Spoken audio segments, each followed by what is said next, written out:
नमस्कार, मी भाऊ तोरसेकर. तुम्ही बघत आहात प्रतिपक्ष.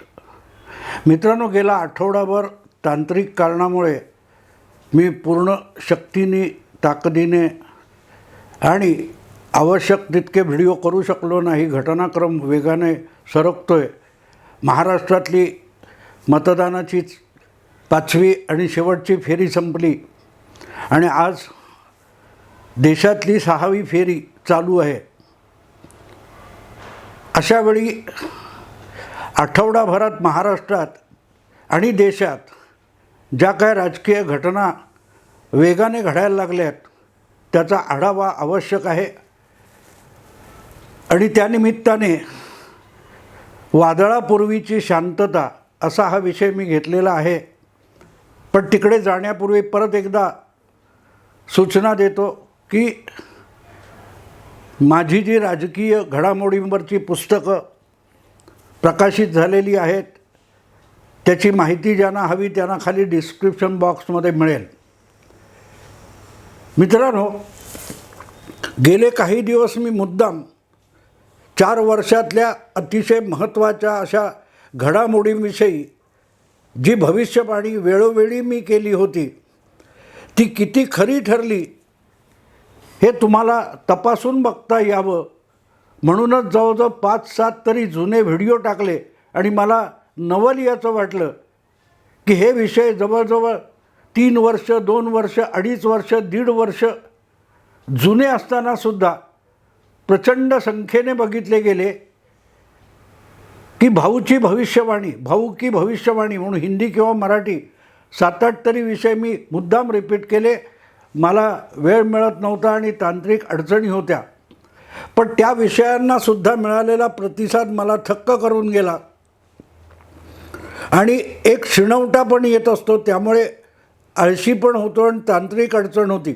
पण आता अवघा 1 आठवडा मतदानाच्या शेवटच्या फेरीला आणि एक्झिट पोल यायला बाकी आहे आणि फक्त 10 दिवस प्रत्यक्ष लोकसभा निवडणुकीच्या झालेल्या मतदानाची मोजणी व्हायला बाकी आहे.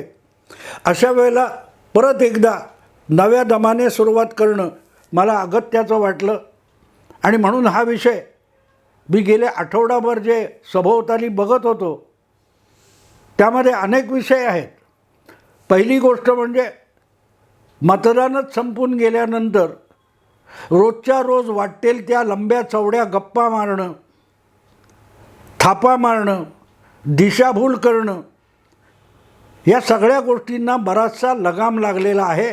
कारण आता कितीही थापा मारल्या आणि कितीही हवेत बुडबुडे उडवले तरी महाराष्ट्राच्या मतांवर फारसा परिणाम होणार नाही हे अनेक पत्रकारांच्या आणि महाविकास आघाडीच्या नेत्यांच्या लक्षात आलेलं आहे, बुद्धिजीवींच्या लक्षात आलेलं आहे, राजकीय विश्लेषकांच्या लक्षात आलेलं आहे.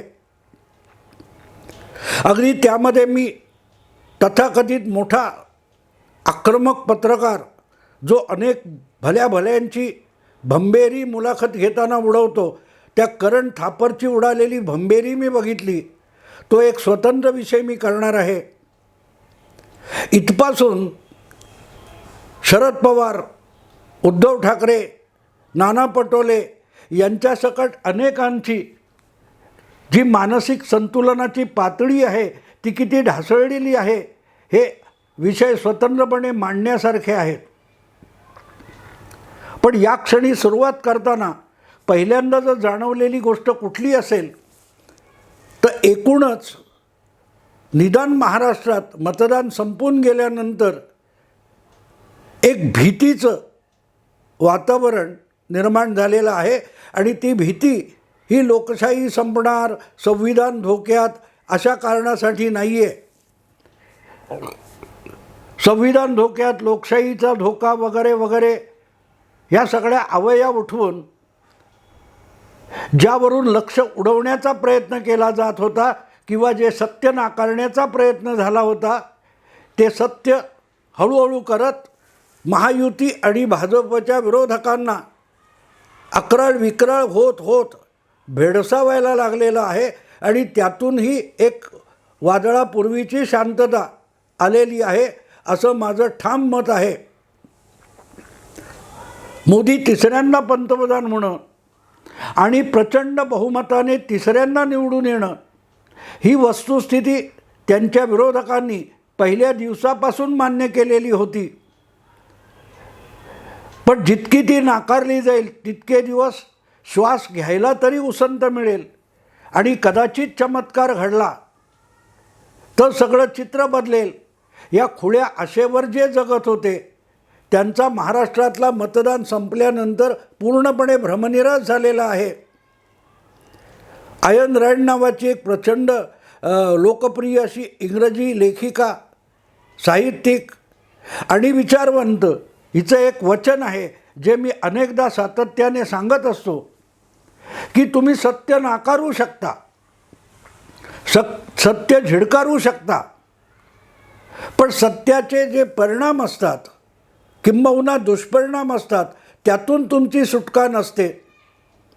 आणि तशी वेळ आली की मग घाम फुटतो, धाबं दणाणतं. आणि तशीच नेमकी अवस्था शरद पवार, उद्धव ठाकरे आणि त्यांच्या समस्त चाहते आणि सहानुभूतीधारांची झालेली आहे. ज्यांनी गेल्या 1.5-2 वर्षापासून सहानुभूतीचा डंका सातत्याने पिटलेला होता की उद्धव ठाकरे यांचं मुख्यमंत्रीपद गेलं, त्यांना मुख्यमंत्रीपदावरून हिसकावून काढलं, त्यामुळे एक प्रचंड मोठी सहानुभूती उद्धव ठाकरे यांच्या बाबतीत आहे. शरद पवार, उद्धव ठाकरे यांचा पक्ष भाजपाने फोडला म्हणून त्यांच्याविषयी प्रचंड सहानुभूती आहे. आणि ती सहानुभूतीच महाविकास आघाडीचं पारडं निवडणुकीत जड करते आहे. अशा अवया गेल्या 1.5-2 वर्षापासून पिकवणारे जे पत्रकार होते, जे विश्लेषक होते, त्या सगळ्यांना हळूहळू करत वास्तवाची जाणीव व्हायला लागलेली आहे. मोदींचा तिसरा दणदणीत विजय त्यांना हळूहळू करत स्पष्ट दिसायला लागला आहे. आणि त्यामुळे जी प्रचंड सहानुभूती होती ती प्रत्यक्षात मतदानामध्ये रूपांतरित होणार का याविषयीच्या आशंका हेच सहानुभूतीदार व्यक्त करायला लागलेले आहेत. आणि म्हणून मी त्याला वादळापूर्वीची शांतता म्हणतो. ही वादळापूर्वीची शांतता आहे. कारण या लोकांना आपल्याच थोबाडीत मारून घ्यायची वेळ येणार आहे की आपण गेली 2 वर्ष बातम्या, विश्लेषण म्हणून जे काय सांगत होतो, जे काय कपोलकल्पित गोष्टी रंगवून रंगवून बातम्या आणि वस्तुस्थिती म्हणून सांगत होतो, ते हळूहळू चिंधड्या होऊन कोसळताना जेव्हा दिसतं तेव्हा माणूस स्वतःशीच भयभीत होतो. आणि तशीच अवस्था अनेकांची झालेली आहे. मी गेल्या आठवड्याभर म्हणजे महाराष्ट्रातलं 5व्या फेरीचं शेवटचं मतदान संपल्यापासून त्या सगळ्या सहानुभूतीदार पत्रकारांच्या काय त्या वल्गना आहेत त्या ऐकतोय की हां इकडे जड आहे, तिकडे भाजपला जड आहे, भाजपा फसगई वगैरे वगैरे. या सगळ्यांची हळूहळू करत मतदान संपत आलं असतानाची जी तारांबळ आहे ती लक्षणीय आहे आणि बोलकी आहे. बोलकी आहे. एक असाच एका मोठ्या राष्ट्रीय वृत्तवाहिनीचा, नेटवर्कचा मराठी चॅनेल आहे, त्याच्यावर काल मी चर्चा ऐकताना मला गंमत वाटली की वारंवार याच्यात उद्धव ठाकरेंना सहानुभूती आहे, त्याच्यात उद्धव ठाकरेंना सहानुभूती आहे, तिकडे पवारांना सहानुभूती आहे, इकडे पवारांविषयी भयंकर आत्मीयता आहे, असं सांगत सांगत पण ती सहानुभूती मतात रूपांतरित होईल का हे तोच पत्रकार परत परत परत परत सांगत होता. म्हणजे आपण जे आत्तापर्यंत सहानुभूतीच्या थापा मारल्या त्या तोंडघशी पडायला लागल्याचा त्यांचा अनुभव लक्षात घेण्यासारखा आहे. लक्षात घेण्यासारखा आहे. मुळात सहानुभूती कुठली होती? कोणी भाजप फोडला, कुठचा पक्ष फोडला? कुठलाही पक्ष फोडणं किंवा कुठचीही संघटना फोडणं हे आतल्या कमकुवतपणाचं लक्षण असतं.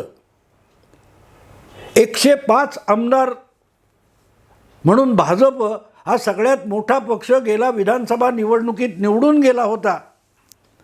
आणि एवढा मोठा पक्ष ज्याला मतदाराने कौल दिला होता, उद्धव ठाकरेंच्या एकत्रित शिवसेनेच्या मदतीने स्पष्ट निर्विवाद बहुमत,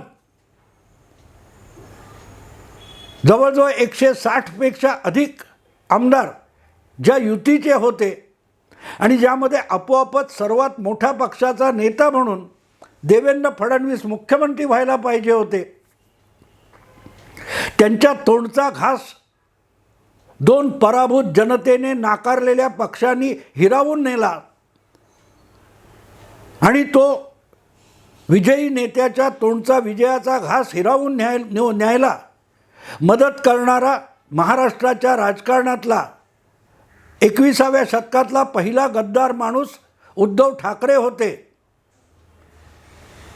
जनतेने आपल्याला भाजपबरोबर जाण्यासाठी, सत्ता बनवण्यासाठी कौल दिलाय हे माहिती असतानासुद्धा जनतेने नाकारलेल्या काँग्रेस आणि राष्ट्रवादी या दोन पक्षांना सत्तेत आणून बसवणं ही सगळ्यात मोठी लोकशाहीतली गद्दारी होती.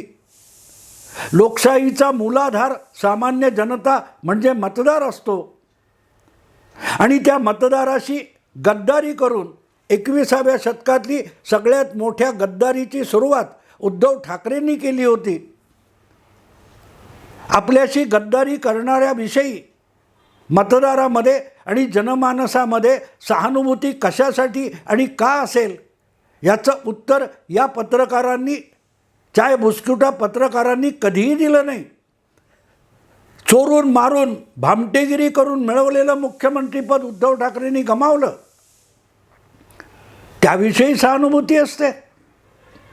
विजय मल्ल्या, नीरव मोदी, मेहुल चोक्सी यासारखे भामटे भारतातल्या राष्ट्रीय बँकांना लुबाडून परदेशी पळाले होते. त्यांची अवस्था अमेरिकेमध्ये किंवा इंग्लंडमध्ये अत्यंत हलाखीची आहे. त्यामुळे त्यांना भयंकर मोठी जनतेची, भारतीय जनतेची सहानुभूती आहे असं म्हटलं तुम्ही ऐकून घ्याल मित्रांनो. पटेल कोणाला? चोरी दरोडी खोरी करणं याविषयी लोकांना सहानुभूती असते. उद्धव ठाकरेंनी मॅन्डेट चोरली होती, शरद पवारांनी मॅन्डेट चोरली होती, शरद पवारांनी वाटमारी केली होती, नाना पटोले काँग्रेस पक्षाने वाटमारी केली होती, त्यांना जनतेने कौल दिलेला नव्हता. आणि अशा लोकांना पकडून विजय मल्ल्याची, नीरव मोदीची करोडो हजारो करोड रुपयांची संपत्ती भारत सरकारने जप्त केलेली आहे, ईडीने CBIने जप्त केलेली आहे.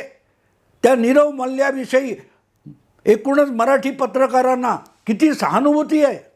कारण नीरव मोदी आणि विजय मल्ल्या यांनी जी दरोडेखोरी केली त्यापेक्षा उद्धव ठाकरे आणि शरद पवार यांनी महाराष्ट्राच्या विधानसभा निवडणुकीनंतर मतांवर टाकलेली दरोडेखोरी किंचितही वेगळी नव्हती. तरीही डंका पिटून सांगितलं जात होतं की उद्धव ठाकरे यांचं मुख्यमंत्रीपद गेलं आणि जनतेच्या मनात सहानुभूतीची लाट उसळली. अरे वा, जर उद्धव ठाकरे यांच्याविषयी महाराष्ट्राच्या जनतेमध्ये सहानुभूतीची लाट असेल तर मग विजय मल्ल्याविषयी सुद्धा प्रचंड सहानुभूती असली पाहिजे. कोणी दोन अश्रू ढाळलेले नाहीत विजय मल्ल्यासाठी. पण मराठी पत्रकार गेली 2 वर्ष उद्धव ठाकरे यांच्यासाठी अश्रू ढाळत बसलेले आहेत की सहानुभूती सहानुभूती सहानुभूती. आणि आता ती सहानुभूती नसल्याचं मतदानातून सिद्ध होणार म्हटल्यावर यांची घाबरगुंडी उडाली आहे. म्हणून ती सहानुभूती आहे, पण त्या सहानुभूतीचं मतदानामध्ये रूपांतरण होणार का याची चिंता यांना सतवायला लागली आहे. अरे सहानुभूती असली तर ती तात्काळ दिसत असते, तात्काळ. त्या तिथे पुण्यामध्ये जो काय अपघात घडला, एक जोडपं मारलं गेलं, त्या मुलाने दारूच्या नशेमध्ये गाडी बेभाम चालवली आणि त्याच्या दोघांचा मृत्यू झाल्यानंतर ती गाडी अडवून त्या जमावाने त्या तरुण श्रीमंत, गर्भश्रीमंत पोराला चोपून काढला आणि पोलिसांच्या ताब्यात दिला. सहानुभूती तशी असते, ज्यांचा जीव गेला त्यांच्याविषयी सहानुभूती असते, अपघात करणाऱ्याविषयी सहानुभूती नसते. आणि ती सहानुभूती तात्काळ दिसली, तो पोरगा जमावाच्या तावडीत सापडला आणि त्याला यथेच्छ चोपला. ती सहानुभूती त्या मृतांविषयी होती, ज्यांचा जगण्याचा हक्क हिरावून घेतला. महाराष्ट्रात विधानसभा निवडणुकीत 105 आमदार ज्या भारतीय जनता पक्षाचे निवडून आले, त्याला शिवसेनेसकट मतदाराने कौल दिला होता. आणि त्यांचा बळी घेऊन पवार आणि उद्धव ठाकरे लांडी लबाडी करतात. त्याविषयी सहानुभूती कशी असेल? ती सहानुभूती असेल तर ती त्या अपघात करणाऱ्या मुलाला पोलिसांनी दाखवली तशी सहानुभूती असते. आणि म्हणून आपण जे 2 वर्ष चालवलेलं नाटक आहे ते आता पूर्णपणे उघडं पडायला लागले. म्हणून महाविकास आघाडीचे पक्ष आणि नेतेसुद्धा घाबरलेले नसतील इतके मराठी पत्रकार भयभीत झालेले आहेत. तारांबळ उडालेली आहे की 4 जून नंतर महाविकास आघाडीचं काय व्हायचं ते होईल, आपलं काय होणार. कारण उरली सुरली जी छोटीशी विश्वासार्हता आहे ती पण क्रेडिबिलिटी आता मराठी पत्रकारांनी पूर्णपणे गमावलेली आहे.